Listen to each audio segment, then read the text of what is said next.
केंद्रीय बजट में record budget आवंटन मिलने के बाद रेल मंत्रालय उत्साह में नजर आ रहा है।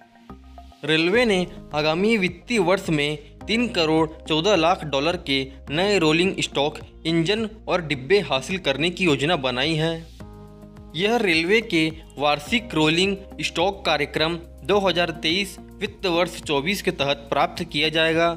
रेलवे के वित्त वर्ष 2024 में 300 वंदे मेट्रो ट्रेन, 1008 डिब्बे वाली Vande Bharat train, 35 hydrogen train और माल ढुलाई बढ़ाने के लिए इंजन सहित अन्य को हासिल करने की तैयारी है। रेलवे मंत्रालय से जुड़े सूत्रों के मुताबिक वित्त वर्ष 2024 में प्राथमिक संपत्ति को हासिल करने की लागत 1 करोड़ 9 लाख रुपए के करीब आएगी, लेकिन अत्यधिक व्यय वाली योजनाओं को सामान्य तरीके से आगे बढ़ाया गया है।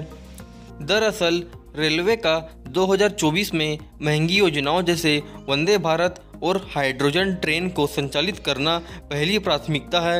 इन योजनाओं के निविदाएं जारी होने और ठेके के दिए जाने के बीच अगले वित्त वर्ष में रोलिंग स्टॉक की इन नई परिसंपत्तियों पर शुद्ध पूंजीगत व्यय करीब 47,000 करोड़ रुपए होने की उम्मीद है। कोविड-19 के दौरान यात्रियों की संख्या कमी होने के कारण रेलवे का ध्येय मुख्य तौर पर माल ढुलाई पर था, लेकिन अब इसने फिर मुसाफिरों की सुविधाओं व आराम पर ध्यान देना शुरू कर दिया है। रेलवे को 1008 कोच वाली वंदे भारत ट्रेन खरीदने की लागत 65,000 करोड़ रुपए आएगी। इसमें बजटीय कोष से आवंटित 35,000 करोड़ रुपए ट्रांसपोर्टर मिलने की उम्मीद है, जबकि 30,000 करोड़ रुपए ऋण के जरिए जुटाए जाएंगे। हालांकि इस योजना को वित्त वर्ष 24 में 10,000 करोड़ रुपए की टोकन फंडिंग ही मिली है।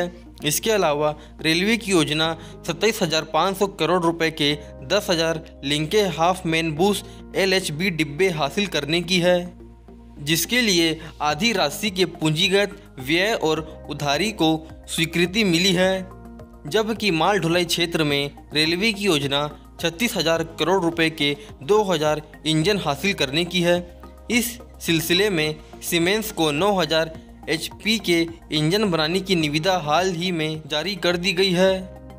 हाल ही में वित्त मंत्री निर्मला सीतारमण ने अपने बजट भाषण में रेल मंत्रालय को 2.4 लाख करोड़ रुपए का बजटीय आवंटन करने की घोषणा की थी। इसके लिए रेलवे को बाजार से राशि नहीं जुटानी होगी, बल्कि कई प्रस्तावों के लिए राशि का प्रतिशत ऋण के जरिए जुटाया जाएगा। रेलवे को इस तरह धन जुटाने की संभावित योजना की स्वीकृति मिली है, इसलिए यह भी संभव है कि इस कार्यक्रम में उल्लेखित तरीकों की तरह ही धन नहीं जुटाया जाए।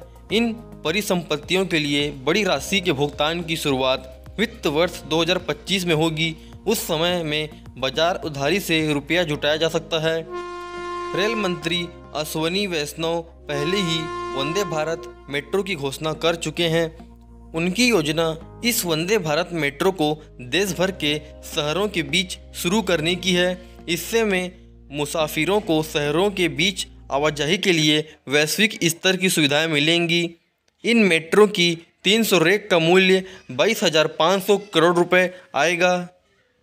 तो यह थी रेलवे की आगामी सत्र के लिए नई योजनाएं, जिसमें रेल प्रशासन ने विशेष तौर पर ध्यान दिया है। उम्मीद है रेल प्रशासन ट्रेनों की समयबद्धता को भी ध्यान दे। इसके अलावा पैसेंजर और सुपरफास्ट ट्रेनों को सही समय में चलाए, जिससे यात्रियों को सुविधा मिले।